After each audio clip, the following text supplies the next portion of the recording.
ကျွန်တော်ဘယ်လိုမှားတယ်ဆိုတာကိုရှင်းမပြတတ်ရှာပါဘူးဒါကိုခွင့်ကောင်းယူပြီးတော့တဲ့ဟုတ်တဲ့ငါပါလားဝတ္ထုတွေဖတ်ပြီးတော့အယံကိုတတ်နေပါဘကောလားအမေကိုတောင်နိုင်လိုက်ပြီလို့ကျွန်တော်ထင်ခဲ့မိပါတယ်သို့တော့မနိုင်ပါဘူးကျွန်တော်ရှုံးပါတယ်ဘယ်လောက်ရှုံးတော့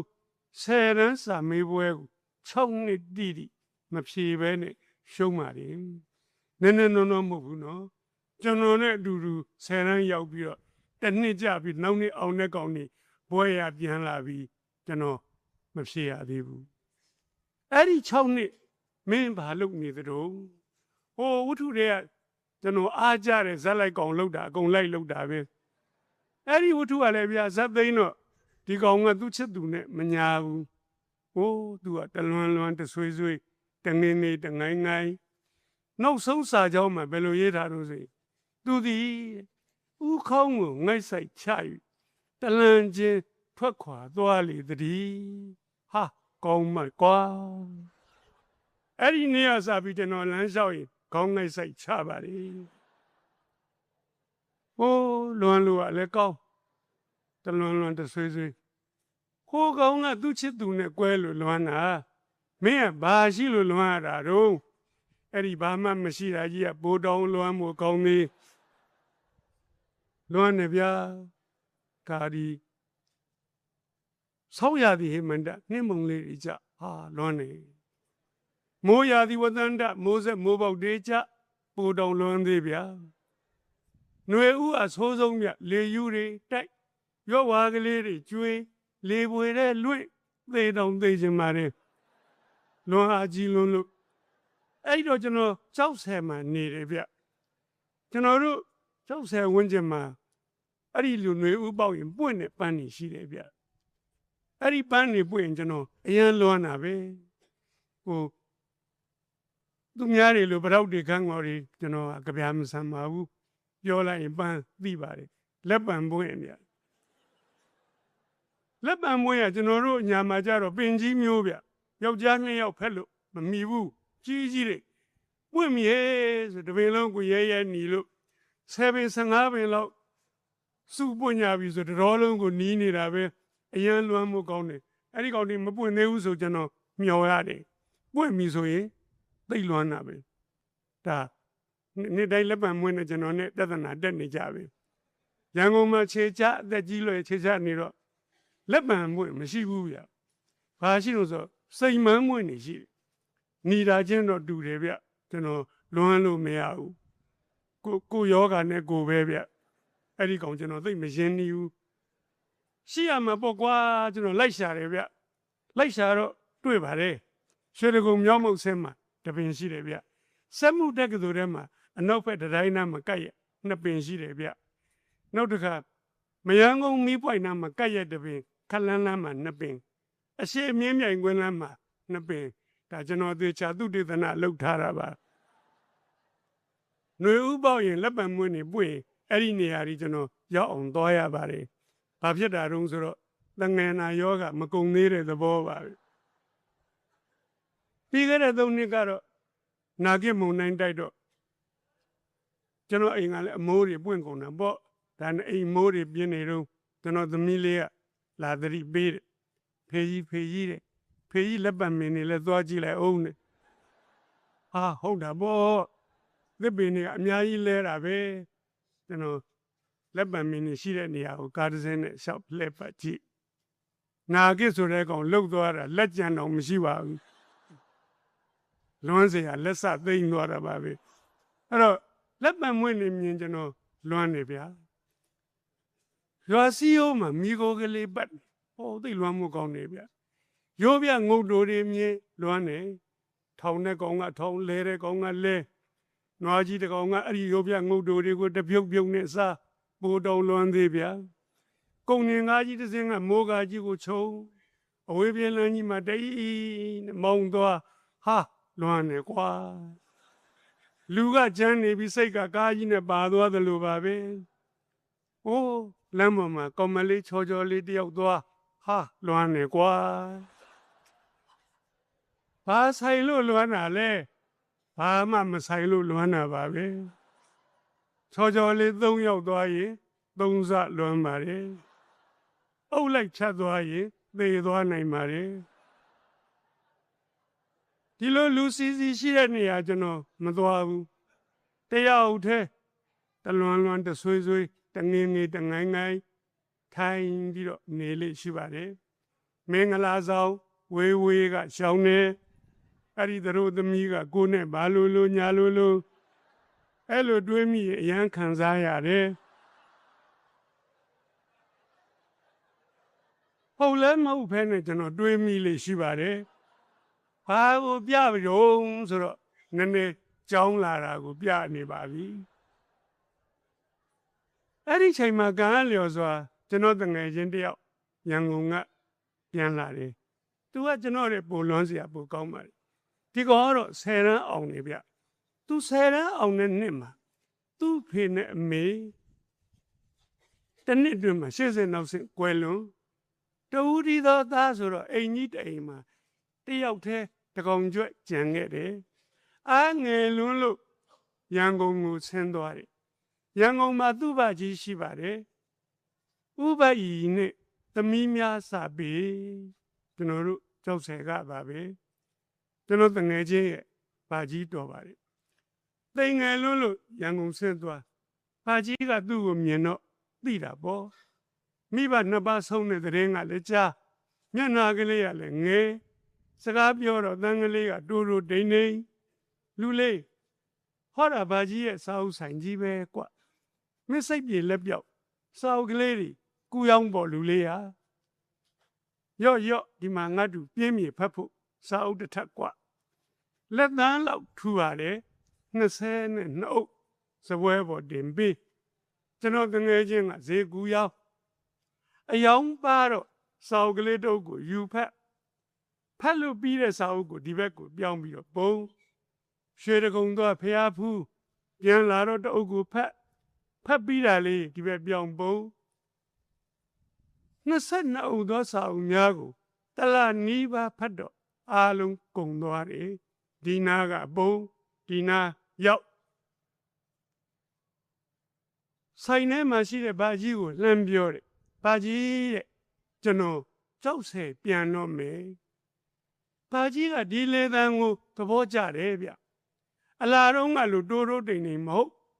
မျက်နှာလေးကိုလှမ်းကြည့်တော့လေမျက်နှာငယ်မဟုတ်ဘာကြီးကစူးစမ်းနဲ့မေကိုမေးလိုက်အေး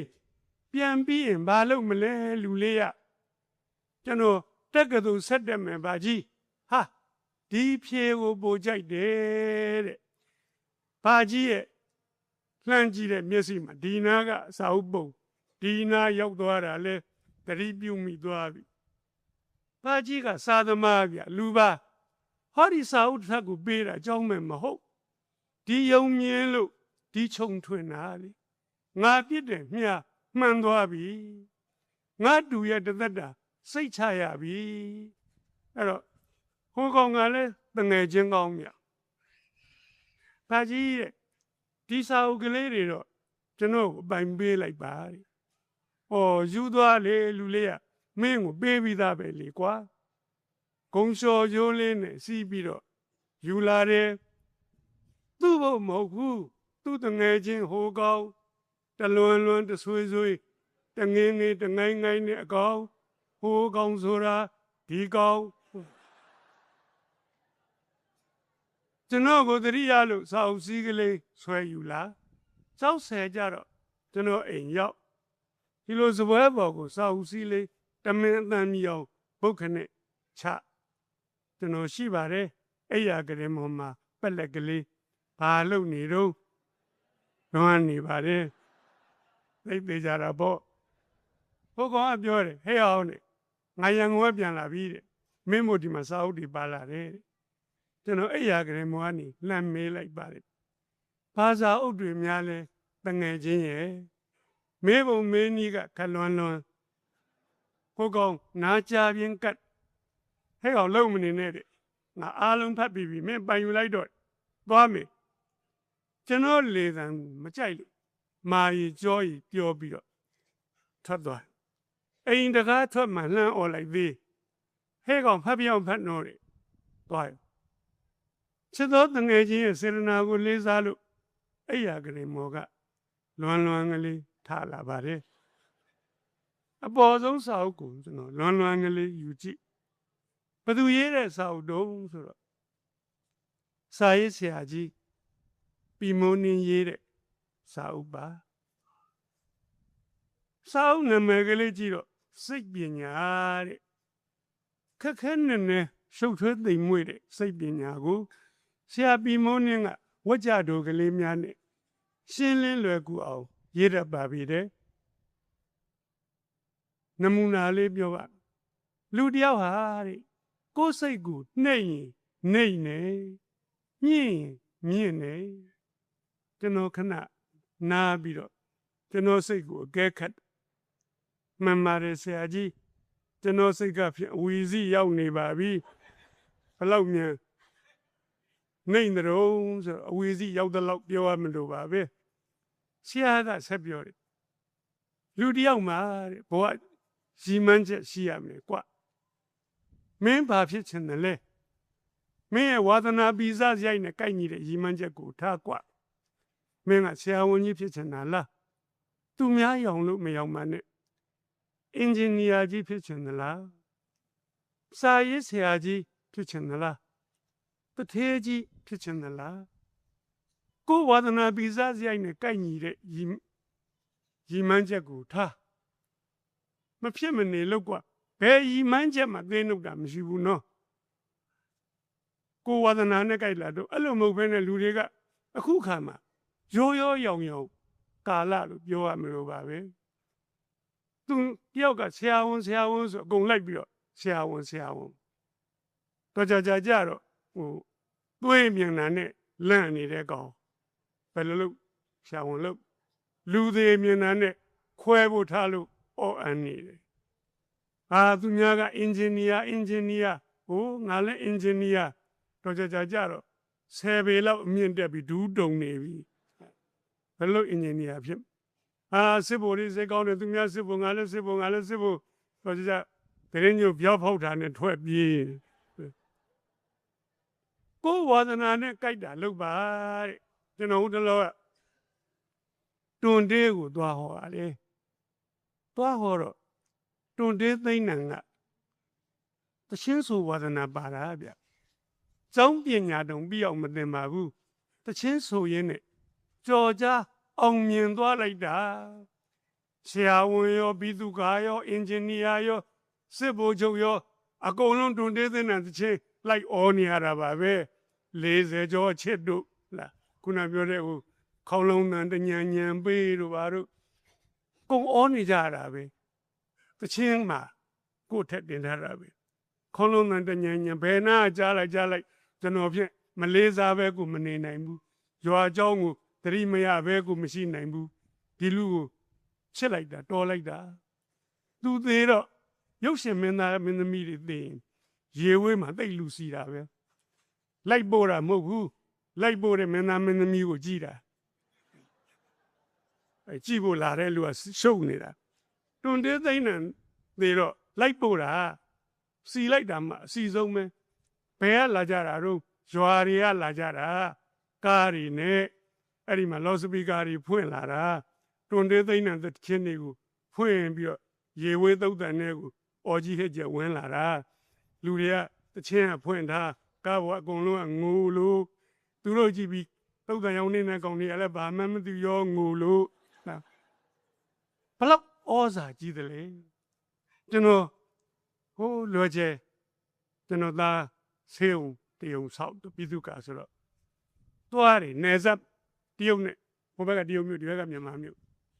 ကာရာโอเกဆိုင်နေတန်းစီနေတာပဲဒီနေရာမှာတော့တွန်တေးသိမ့်နံမရှိဘူးလို့ထင်တာဘယ်ဟုတ်မလဲတညလုံးတွန်တေးသိမ့်နံနေကြီးပဲအဲ့တော့ဒီကာရာโอเกဆယ်ဆိုင်လောက်ကဝိုင်းအော်နေကြတခုကိုမင်းထွန်းပေါအောင်မြင်ဆုံးပြောက်လုပ်ပါ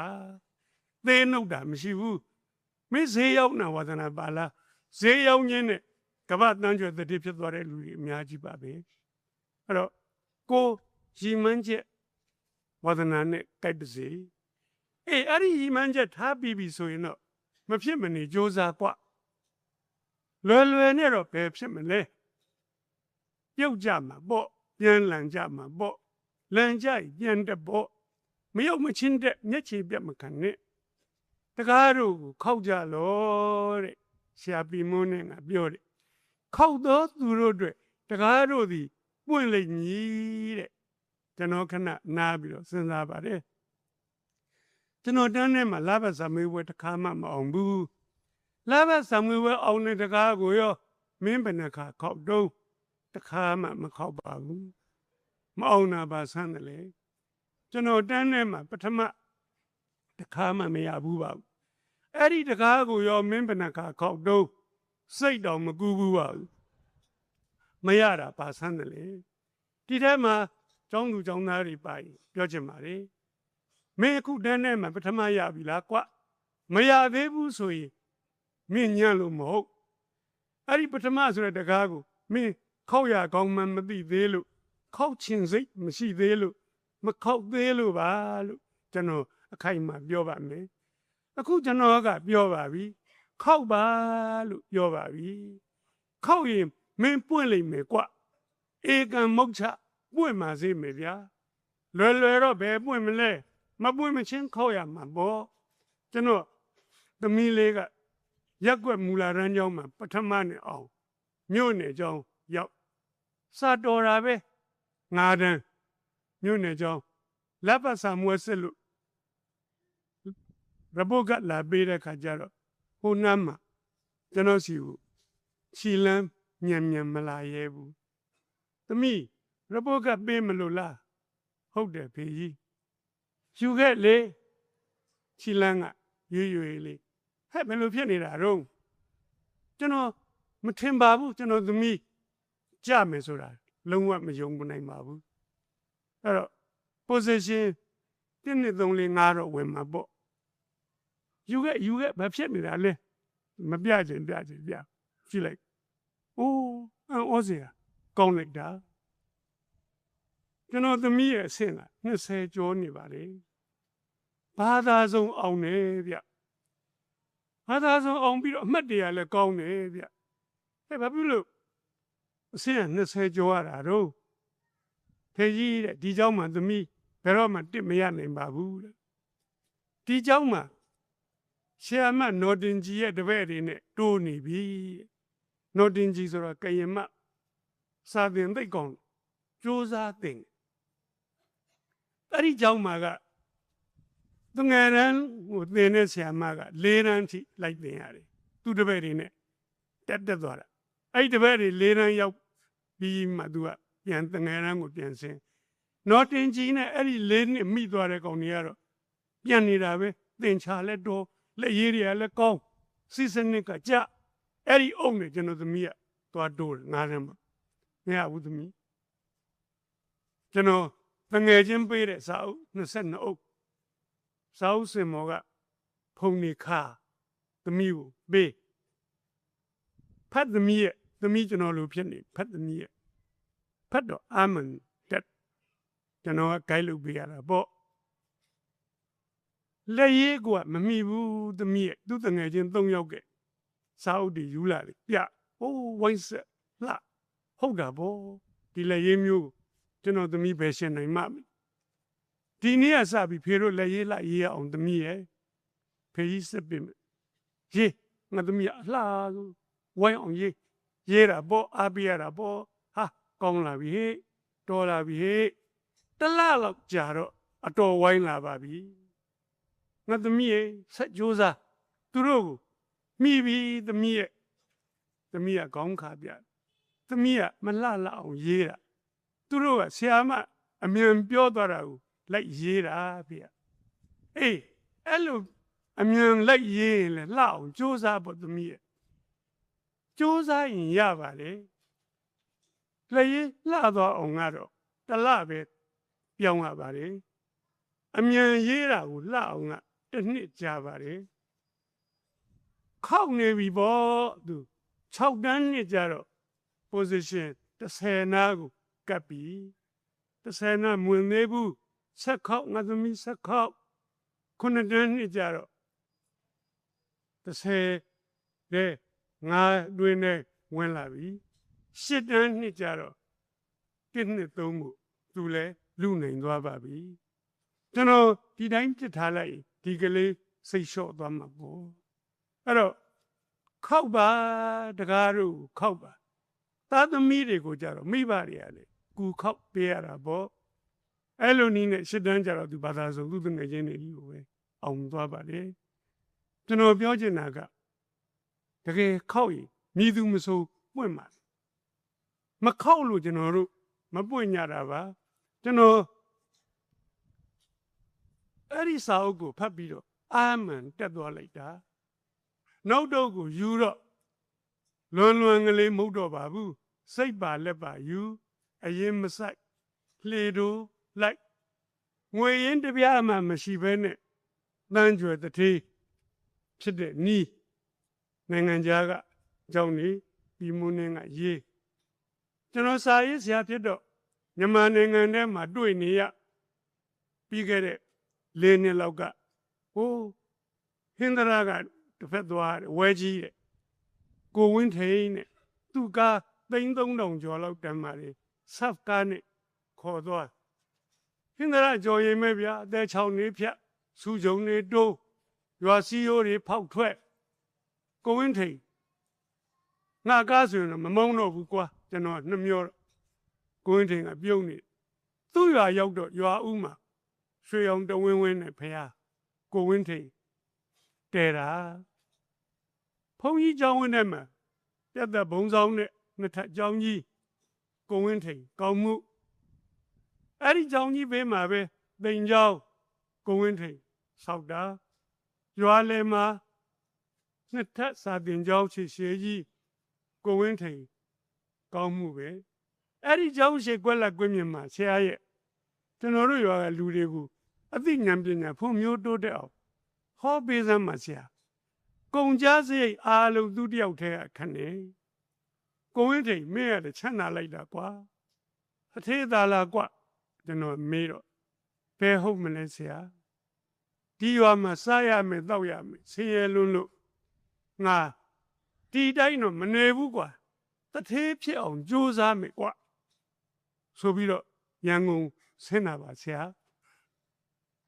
ကားစီးသွားတော့ကားကပေးစရာမရှိလို့စပယ်ယာကကန်ချမယ်ငရင်ရိုက်မယ်တကယ်ကဲလုံနေမနေရှခိုးဦးတွေတောင်းမရတလန်းလုံးကျွန်တော်ခိုင်းမှာခမလုတ်ပါတကယ်လဲခိုင်းပါလေဆရာတလန်းလုံးကျွန်တော်လောက်ရဘာမှမလုပ်တော့ပါဘူးဖင်ပေါ့တယ်အတွက်ကမရှိလုတ်တယ်ဒရိုင်ဘာကမြင်နေဒီကလေးမဆိုးဘူးရန်ကုန်ရောက်ပြီမင်းဘယ်သွားမလဲ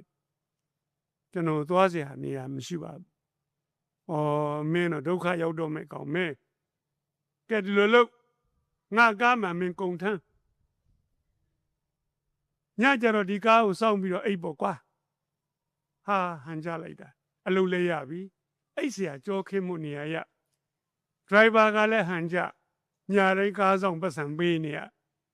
ပတ်စံမပေးရတော့လကားကိုင်းလို့ရအဲ့ဒီကောင်ကဗျာစပယ်ယာကိုနင်းပေးနှိပ်ပေးဒရိုင်ဘာကိုနင်းပေးနှိပ်ပေးလက်ဖေးဆိုပြေးဝဲလိုက်ဆေးလိတ်တိုလေးကောက်ကိုင်းတာနဲ့မီးပြေးချစ်ပေးဒရိုင်ဘာစပယ်ယာနောက်သူချစ်သွားနောက်တော့စပယ်ယာဒီပြင်ကားပြောင်းသွားဒီကောင်ယာဒုတက်သွားစပယ်ယာဖြစ်သွားစပယ်ယာဖြစ်တော့လေသူ့ဆရာကိုယူသေးတော့ဆရာကချစ်တာနဲ့ကားမောင်းတင်ပေးကားရေဆဲကြီးအောင်ကွာကားစီထုတ်ချီကွာမောင်းတက်သွားတော့လိုင်စင်လို့သူတို့ဆရာကားတစ်ထောင်တော့ဒရိုင်ဘာအမခံပြောပြတာနဲ့ဒီကောင်ဒရိုင်ဘာဖြစ်ဟိုကောင်စပယ်ယာကစပယ်ယာတိုင်းမကြံခဲ့တယ်နော်သူဒရိုင်ဘာဖြစ်တဲ့ခါကျတော့ရတဲ့ငွေကိုမတော့မစား900ဆေးလိုက်တောင်မသုံးဆွဲဘူးစုထားငွေကလေးချစ်ပါသိကားပြည့်ရင်သူများလေဝါရှော့ထိုးပြီးတော့လက်ဖေးဆိုင်မသွားဘူးကားတန်ရိုးစင်နဲ့ဘေးကထိုင်ကြည့်ဘာဖြစ်လို့ပြတ်တာလဲဗျဘယ်လိုလုပ်လို့ကောင်းသွားတာလဲအဲ့ဒီပစ္စည်းထည့်ရတာဘာပစ္စည်းလဲတစ်ခါပြတ်တော့တစ်မျိုးတက်10ကပြတ်တော့10မျိုးတက်အဲ့ဒီမှာ နောက်တော့ကားကောင်းကောင်းပြင်တတ်သူစုမိတဲ့ငွေကလေးနဲ့ဝက်ရှော့ကလေးထောက်ကြည်ဟုတ်သူ့ဆရာကဒရိုင်ဘာမကြံနေဝက်ရှော့သေးသေးလေးကနေချိန်မှန်နေကွာလောက်တာကောင်းနေကွာဆက်ဆံရေးပြင်းလေတဲ့ကွာအတ္တများတော့ဝက်ရှော့ကြီးဖြစ်အခုနောက်ဆုံး10 ဘိန်းကားကြီးတွေဘော်ဒီရိုက်ရောင်းတာကားတစ်စင်းကို380ရကိုဝင်းထိန်တထေးဖြစ်သွားတာပဲသူဆရာဒရိုင်ဘာကဒီတိုင်းပဲကြံခဲ့သူကတထေးဖြစ်အောင်လုပ်မယ်ဆိုတဲ့ရည်မှန်းချက်ထားတာကိုဘယ်ရက်လို့ရမလဲကျွန်တော်တို့ရည်မှန်းချက်မြင့်မြင့်မှန်မှန်ထားစမ်းပါကိုဝင်းထိန်နဲ့တွေ့ပြီးကျွန်တော်60မြို့ဆင်မွဲပြန်တော့ကျွန်တော်ငယ်ငယ်ကစပယ်ယာဥကန်ထူးသူနဲ့တွေ့နာမည်ကတော့ကန်ထူးပဲလူကတော့ကန်မထူးဥကန်ထူးဘာရင်လုံနေတော့ဩဆရာကလည်းငယ်ငယ်တုန်းကစပယ်ယာခုလည်းစပယ်ယာပေါ့ဥကန်ထူးသူ့ကိုယ်သူမမြင့်တင်ပါဘူးဒီတိုင်းပဲနေနော်လူဆိုတာကိုကို promotion ပေးရမယ်ဗျသူများပေးမယ် promotion မှာကျွန်တော်တို့ကမျောနေတာကိုကိုမြင့်အောင်မြင့်အနည်းဆုံးစာရီဖတ်တစ်နှစ်ကိုလားခမရအုပ်20ဖတ်ပြီးအသိဉာဏ်ပညာမြင့်သွားပြီနောက်တစ်နှစ်ကျတော့အုပ်40ဖတ်နှစ်ဆတိုးမြင့်သွားပြီ promote လုပ်တယ်ဆိုအဲ့ဒါ promotion ပေးပါဥကန်ထူးကကျွန်တော်ငယ်ငယ်ရလဲစပယ်ယာခုလဲစပယ်ယာဟောခမရသားကြီးအောင်ရောဆရာကလည်းစပယ်ယာသားစပယ်ယာပေါ့ဆရာရဲ့ဟောဥကန်ထူးကသူ့ကိုယ်သူမမြင့်အောင်မကဘူးသူ့သားသမီးကိုလည်းသူ့ရဲ့မြင့်အောင်မမြင့်နိုင်ဘူးခမရတို့ကလည်းအဖေစပယ်ယာသားစပယ်ယာကိုကျွန်တော်ကမကျေနပ်လို့ပြောတာဥကန်ထူးကချီးမွမ်းတာမှတ်လို့ဘယ်ကမလဲဆရာခုကျွန်တော်သမီးကြီးကမွေးတယ်မြည်ကလေးလဲစပယ်ယာပဲခမရသွားပြီပေါ့ကျွန်တော်တို့မျိုးနွယ်ဆက်တွေအဲ့ဒီလိုသာဖြစ်ရင်တော့ဒီလူမျိုးကဘာမှာတုံးပြီပေါ့နှိပ်ပြီရှုံးပြီပေါ့ကိုလည်းမြင့်မှာကိုပတ်ဝန်းကျင်လည်းမြင့်မှာအဲ့တော့ကျွန်တော်ကဗျာအဲ့ဒီစာအုပ်ဖတ်ပြီးတော့အာမန်တဲ့ကျွန်တော်တငယ်ချင်းတလာနီးပါးဖတ်ရတယ်22ခုတထိုင်တည်းနဲ့ပြီးတာနဲ့ကျွန်တော်ဘာလုပ်ချင်တော့မိုးကိုဒူးနဲ့ပြစ်တိုက်ချင်တယ်အမှန်တိုင်းဖြစ်တဲ့တိုင်းပြောတာခက်ကြောင်ညုံပဲတက်ကြွတာမဟုတ်ဘူးကြွတက်တာအဲ့ဒီမှာကျွန်တော်တရားစာအုပ်ကိုယူပြီးရေးလိုက်ဒီနှစ်10 တန်းပြန်ဖြေမယ်8 နှစ်တက္ကသိုလ်ဆက်တက်မယ်10 တန်းပြန်ဖြေမယ်ကတော့ဟုတ်တာပေါ့8 နှစ်တက္ကသိုလ်ဆက်တက်မယ်ကမင်းအောင်မကိုအောင်မမလားဆိုတဲ့တန်တရားစိတ်ကျွန်တော်မှာသေးကလေးတောင်မရှိပါကြည့်နော်ဒီလူတယောက်ခဲပဲဗျဟိုတခါတုန်းကတော့10 နှစ်မကတသက်ဖြေရင်တော့မအောင်ဘူးလို့ထင်တယ်အခုတော့8 နှစ်တက္ကသိုလ်ဆက်တက်ဘယ်တော့စမလဲကွပြီးမိုးနှင်းတပည့်ပဲဗျာစနေအင်္ဂါရက်ရာစာရွေးမနေနဲ့ကွအခုစကွအဲ့ဒီနေ့ပဲကျွန်တော်စဘာနဲ့စအင်္ဂလိပ်စာနဲ့စဒါခုကျွန်တော်ပြောနေရတယ်တကယ်ဖြစ်မှန်ပါပဲလောက်ချင်ပြောတာမပါဘူးအင်္ဂလိပ်စာနဲ့စလိုက်တော့အစမှခက်ညံ့ကောင်း6 နှစ်တိလွမ်းနေလိုက်တာအင်္ဂလိပ်စာအိမ်ကိုတူစကူးတော့မလုပ်တတ်တော့ပါဘူး8 နှစ်တက္ကသိုလ်ဆက်တက်မယ်ကောင်းအဲ့လိုလဲတွေးလိုက်ကြောကျွန်တော်ပြောလိုက်တဲ့စကားရှိပါတယ်နှုတ်ကမပြောပါဘူးရင်ထဲကပြောတဲ့စကားရင်ထဲကပြန်ကြားတကယ်ပြောခဲ့ပြီးတော့တကယ်ကြားခဲ့ပါတယ်စာချစ်သူများစကားလက်ဆောင်ပေးပါမည်ကောင်းတယ်စမယ်တုံညကစမယ်လို့ပြောလိုက်ပါတယ်ပြီးမိုးနှင်းစကားနဲ့ပြောရင်အဲ့ဒါအောင်စိတ်ပါပဲလူတယောက်အောင်တော့မယ်ဆိုရင်နောက်မတွန့်တော့ဘူးဗျရှေ့တူယူကိုပဲတက်တော့မှာပဲအဲ့တော့ပြီးမိုးနှင်းကဘယ်လောက်များအားပေးလို့ဒီတကားကိုခောက်တဲ့နေရာမှာမသေးပဲသေခင်ရောက်နေတော့ခောက်กว่าမိုးသက်မုန်တိုင်းကြီးကြုံတဲ့ခါမှာအိမ်တကကားမပွင့်မင်းသေးတော့မှာပဲ မရရအောင်ခောက်တယ်လို့ခောက်တပေါက်ပြီးတပေါက်လိုက်ခောက်ကျွန်တော်အဲ့ဒီမှာအားတက်ပြီးတော့အင်္ဂလိပ်စာကိုတကယ်သုံးညကစရပါတယ်ကျွန်တော်ကြောင်းမတက်နိုင်ပါဘူးအလုပ်လုပ်နေရပါပြီကျွန်တော်တို့ခေတ်ကကျူရှင်မရှိပါဘူး Amen A. လူတယောက်ခွေးတကောင် Lesson English Book 1ပါကလေး9ရက်နဲ့ကျွန်တော်ပြီးမြန်မာလိုရှင်းရေးထားတယ်လွယ်တဲ့ Book 29ရက်နဲ့ပြီး of a man of a dog လူတယောက်ခွေးတကောင် Book 3ဝါကြကြီးတွေပါလာပြီ20ချောင်းပေးတယ်အင်္ဂလိပ်လိုပေးမြန်မာလိုပြန်မြန်မာလိုပေးအင်္ဂလိပ်လိုပြန်အဲ့ဒီလောက်ကြတော့ကျွန်တော်ထက်တန်းကျောင်းကအင်္ဂလိပ်စာဆရာနဲ့ဆရာမသွားပြတလဲစီပြအားနာလို့ပတ်စံမပေးရဘဲနဲ့ပြလို့နောက်တော့ book 4ဟိုးရှေ့ရှေ့တော့ပုံမြင်ကြီးတွေကိုကျွန်တော်ဘာသာပြန်တတ်ပြီကိုယ်ပိုင် English နဲ့ letter writing ရေးနိုင်ပြီ essay ရေးနိုင်ပြီလေးလခွဲပဲကြာပါတယ်အဲ့ဒီမှာပြဋ္ဌာန်းတဲ့စာအုပ်လက်ညှိုးလောက်ထူပါတယ်ကော်ရအလန်နဲ့ကျွန်တော်ဝတ္ထုစာအုပ်နဲ့တိုက်ဖတ်မင်းင်းစာအုပ်နဲ့တိုက်ကျက်ဟို notes on ရှင်းလင်းချက်နဲ့တိုက်ပြီးတော့ကြည့်တစ်ခေါက်ပြီးတော့နောက်ကျောဘုံကိုတစ်ချစ်ပြန်စနှစ်ချစ်သုံးချစ်လေးချစ်ငါးချစ်ကျွန်တော်စာအုပ်နောက်ကျောဘုံမှာအားလုံး25ချစ်ရှိတယ်ညက်ညက်ကိုကြေးလို့ခမရတအားပင်မအောင်လုပ်ရတာပဲလားဗျာဘယ်ဟုတ်မလဲမေမမအောင်ကျွန်တော်မင်းင်းကိုဘယ်လိုချက်ထမင်းဆိုင်မှာလာကပေးစားတော့မနေ့သွားထမင်းစားရင်10လုံးထုတ်သွားတယ်ထမင်းပွဲပြင်ခူးနေတော့ချက်ညနေ10လုံးတနေ့လုံး20ချက်နှစ်တော့မှမင်းင်းနေကုန်သွားလို့ချက်စရာမရှိလို့လွမ်းတောင်နေရသေးပေါ်ရာနာတွေကိုမြန်မာစာရေချိုးသွားရင်းနဲ့ချက်အဲ့လိုနည်းနဲ့အင်္ဂလိပ်စာရိုက်ချရင်တောင်မကြတော့ဘူးဆိုမှခရိုင်ပညာဝင်ရုံသွားကျန်တဲ့ဘာသာတွေအပင်ယညွန်းနှန်းကိုတောင်းပြီးတော့မှကျွန်တော်6နှစ်ပြတ်ထားတဲ့ကောင်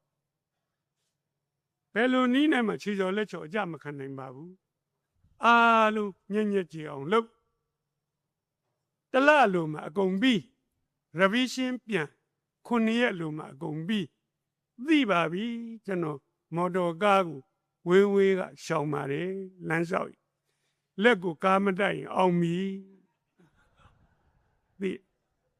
ဖြေတဲ့အခါကောင်းစွာဖြေနိုင်ပါတယ်အောင်စင်းထွက်တဲ့အခါမှာကောင်းစွာအောင်ပါတယ်6နှစ်ပြတ်ထားတဲ့အကောင်မှာကြောင်းမတက်ယူရှင်မရှိဘဲနဲ့အောင်ပါတယ်အဲ့ဒီဟာကိုကျွန်တော်တက္ကသိုလ်ဝင်ခွင့်လျှောက်တဲ့အခါကျတော့ကျွန်တော်အမှတ်ကကြိုက်ရတက္ကသိုလ်သွားနိုင်တဲ့အမှတ်ပါပဲကျွန်တော်မန္တလေးတက္ကသိုလ်မြန်မာစာအဓိကလျှောက်ပါတယ်ဒီမျိုးကဆရာကြီးမြတ်ကေတုဟာကျွန်တော်ရဲ့မြန်မာစာဌာနဆရာရင်းပါပဲကျွန်တော်ဆရာကြီးရဲ့တပည့်အရင်ပါပဲနှုံဆရာကြီးမျက်စိကွယ်သွားတဲ့အခါတောင်ကျွန်တော်ကိုဘလောက်ရင်းနှီးချစ်ခင်နှုံးစီ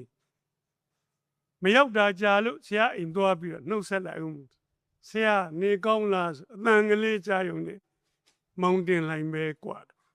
အဲ့လောက်ယဉ်နီးပါတယ်ဆရာကနတ်ရှင်အောင်ကြောင်းမြန်သင်လို့ရှိရင်သူလဲတောင်ငူသားဆိုတော့နတ်ရှင်အောင်ရရုတွေကလည်းတကယ်ကောင်းတာပါအနုအနှဲ့အလှသင်္ကာရယတဆရာနတ်ရှင်အောင်ရရုကိုသင်ပြီဆိုရင်ကျွန်တော်တို့တပည့်တွေရောတက္ကသိုလ်ဆရာဆရာမအားလုံးကရောမြတ်ကေတုကိုနတ်ရှင်အောင်ဝင်ပူးနေပြီလို့ပြောကြပါတယ်ဒါသူ့ရဲ့ crazy ပဲကြောင့်မို့လို့ဘယ်သူကမပေးတာမဟုတ်ဘူးဆရာအိမ်ရှိကလမ်းတက္ကသိုလ်တစ်ခုလုံးကပေးတဲ့နာမည်ပါပဲနတ်ရှင်အောင်လမ်းနဲ့ဒါဒီလိုသမိုင်းတွင်အောင်ဆရာကလုပ်ခဲ့ပါအဲ့ဒီမှာကျွန်တော်မြန်မာစာလျှောက်တာတယ်အဲ့ဒါမရဘူးဆိုရင်မှကျွန်တော်ဖေကလယ်သမားဆိုတော့ကျွန်တော်စိုက်ပျိုးရေးတက္ကသိုလ်ဒုတိယဦးစားပေးလျှောက်ပါတယ်အဲ့ဒါမှမရဘူးဆိုရင်တော့မင်းအမှတ်တိုင်သွားဆိုသွားပါမယ်ဆေးတက္ကသိုလ်လို့လျှောက်ပါတယ်နည်းနည်းကြောင်းမြန်ဖြစ်ပါတယ်စတန်ထွင်တာမဟုတ်ပါ မဟုတ်ပါရိုးရိုးသားသားလောက်တာရိုးသားလုံးအကြီးတော့အဆန်းထွင်တယ်လို့ဖြစ်ပါလေဆရာပြီးမုန်းနဲ့မေးတယ်လေမင်းဘာဖြစ်ချင်တယ်လဲကွကျွန်တော်စာရေးဆရာဖြစ်ချင်တယ်ဖြေပြီးပြီအဲ့ဒီကကျွန်တော်ဆရာမပြောတဲ့ငါးရမ်းကလေးပြောတဲ့စာရေးဆရာနှလုံးသားထဲမှာစွဲတဲ့စာရေးဆရာအဲ့တော့စာရေးဆရာဖြစ်ချင်တဲ့ကောင်ဟိုအောင်ဒီအောင်လုပ်မနေနဲ့မင်းမြန်မာစာကျွမ်းမို့လို့တယ်ကွမြန်မာစာကြောက်စာသင်ရကြောက်စာဖတ်တတ်မိတယ်ပါဠိဘာသာတတိယနှစ်ထိသင်ရပါဠိကလည်းကျွန်တော်တက်ဖို့ကောင်းတာသမိုင်းသင်ရစိတ်ပညာသင်ရဟိုစာရေးကျင်တဲ့ကောင်နဲ့အန်ကိုကြလို့အဲ့ဒါကျွန်တော်မြန်မာစာတစ်လျှောက်တော့မြန်မာစာကကျွန်တော်ကိုရွေးလိုက်ပါတယ်တက္ကသိုလ်ဝင်ခွင့်ကျွန်တော်ရဲ့ခုံနံပါတ်တစ်ပါပဲအမှတ်အများနဲ့စီလိုက်တော့ကျွန်တော်တစ်ရတစ်သက်လုံးမရဘူးတဲ့တစ်အဲ့ဒီမှာစရအဲ့ဒီတော့က1965ခုနှစ်တက္ကသိုလ်လူကြီးကျော်နေစရွေးတဲ့နှစ်ကျွန်တော်လူတစ်ရတဲ့လူ9ယောက်ရှိပါတယ်ပါမောက္ခချုပ်နဲ့ပါမောက္ခတွေကကျွန်တော်တို့9ယောက်ကိုထပ်ပြိုင်ခိုင်းပါတယ်ကျွန်တော်ထပ်ပြီးတော့တစ်ရပါတယ်မဆမ်းပါဘူးပြီးမုန်းနေတပည့်ခောက်နေပြီတဲ့ခောက်ရင်တကားတွေကပွင့်ပါလေ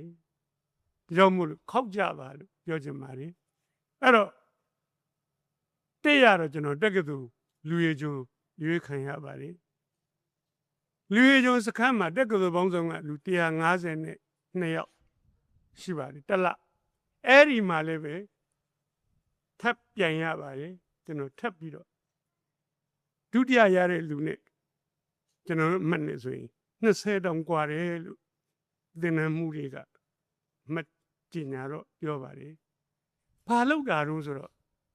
သိငယ်နေရာတွေပျောက်ပြီးတော့တကားဆိုတာခောက်ရင်ပွင့်တယ်လို့သက်သေပြကျင်တာပါဗျာစာချစ်သူများပြန်စဉ်းစားလိုက်ပါကျွန်တော်လဘတ်စာမေးပွဲတစ်ခါမှမအောင်ဘူးတဲ့လူပါလူ60ရှိတဲ့တန်းထဲမှာ42နောက်မှာရှိတဲ့လူပါကိုညံ့နေထင်လို့ညံ့နေဘူးပါတယ်စာချစ်သူများလဲကိုညံ့နေထင်ပြီးတော့ညံ့နေကြမှာစိုးလို့ပါလူများစွာတို့သည်တဲ့ကို့မှာရှိသောအည်ချင်းကောင်းများကိုထုတ်ပြီးတော့မသုံးလိုက်ကြဘဲနဲ့သေရွာအထိပါသွားကြတာနှမျောစရာကောင်းလိုက်တာကျွန်တော်တို့အသီးသီးမှာရည်ချင်းနေရှိပါတယ်ကျွန်တော်ကိုဆရာပီမုန်းနေကအဲ့ဒါကိုဖော်ထုတ်ပေးခဲ့တာပါဆရာကြီးကကျွန်တော်ဘဝရဲ့ကယ်တင်ရှင်ကျေးဇူးရှင်ပါပဲဆရာပီမုန်းနေအနှစ်ဒီရုပ်ရှင်အနှစ်တရာပီမုန်းနေဆရာကြီးအနှစ်တရာပြည့်မှာဇက်ညွန့်ကိုပထမဆုံးရေးတဲ့ဆရာကြီးမို့လို့ပီမုန်းနေတရားဘွဲပူဇော်ဘွဲရုပ်ရှင်ကလုပ်ပါတယ်ကျွန်တော်ကိုခေါ်ပြီးတော့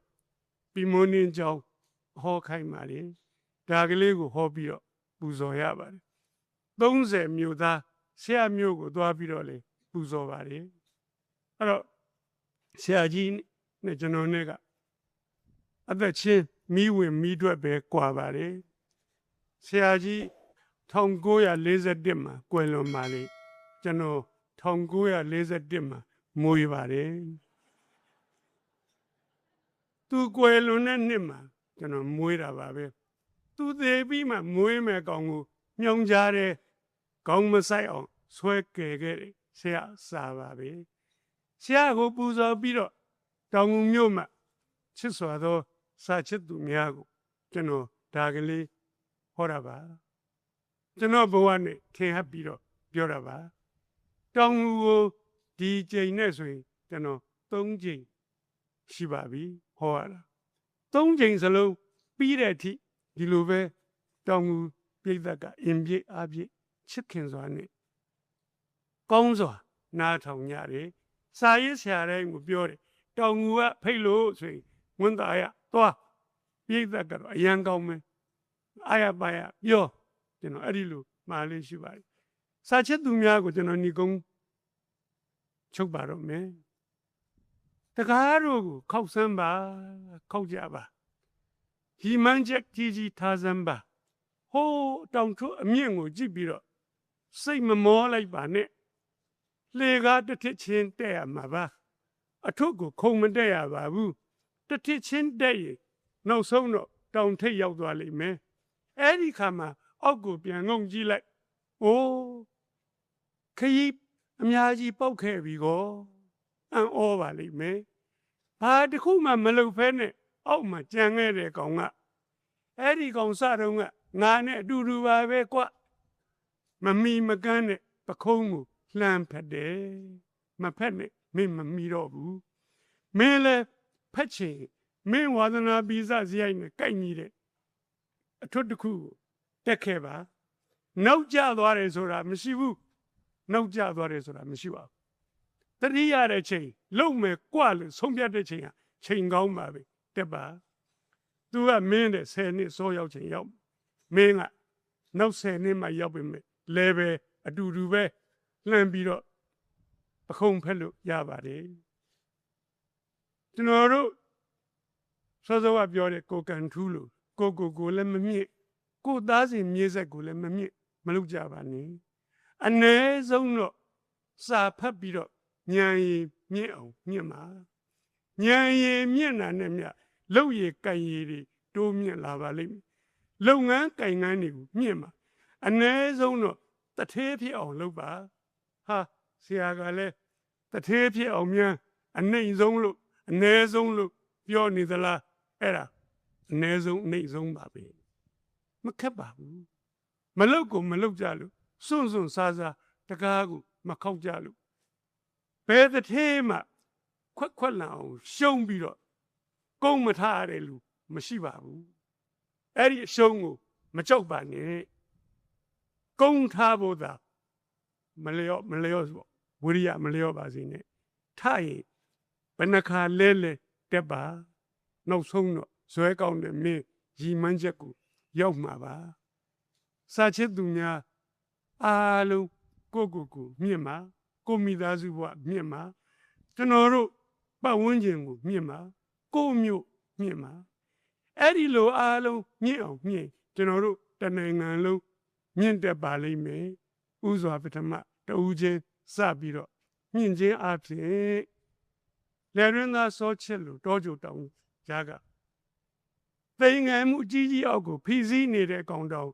ဒီဘွားလောက်ရောက်ရင်စာချစ်သူများကျွန်တော်တွေဆယ်စတာရင်နဲပါလေ